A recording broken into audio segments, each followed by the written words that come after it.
Hello everyone. Decided I was going to make a video about this. This is my first video ever.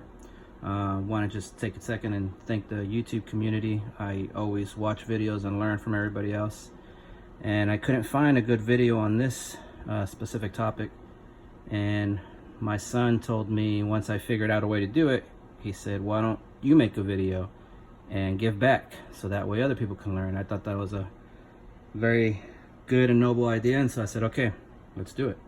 So my particular situation, I was having a hard time aligning my motor. I just replaced my gimbal bearing and I was using the alignment tool, and it was telling me that my motor was too high. So this front mount is the only adjustable mount right here, and it had to go down. So what I did is I bought a 1 5/16 crow's foot, and you have a nut right in here, which it won't go down anymore because I lowered it too much. This is kind of getting to the limit where this would not fit. It's not this nut, but the one that's sandwiched in between here, and you turn it counterclockwise as you're looking at it from the top. That started lowering the motor down. I work with the alignment. There's a lot of alignment videos out there that you can see how to do that, and I finally got it just right. The problem is tightening the bottom bolts way down here, way in here. There's no room to get a wrench. You can't get this crow's foot in there.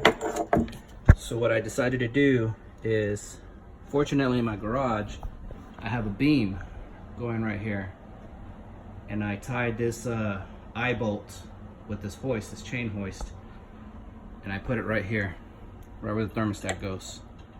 And so all I use this for is to hold the weight so I can suspend the front of the engine.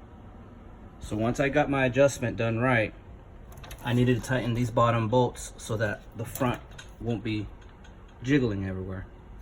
So once I got this tightened up with tension, just tension to hold it, I cracked these two bolts, and then I cracked these two bolts. Once I got it cracked, I loosened that anchor bolt going to the stringer and that bolt going to the stringer. And basically I took this entire assembly out. This whole thing came out. I had it laying right here, and the entire front of the engine was being supported by this chain.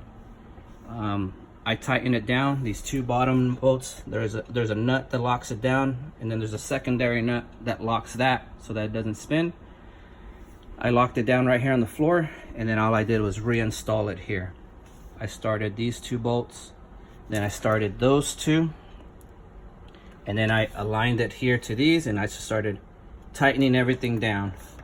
Once I started getting everything tied down, I loosened the tension on here, and then I just torqued everything down nice and tight.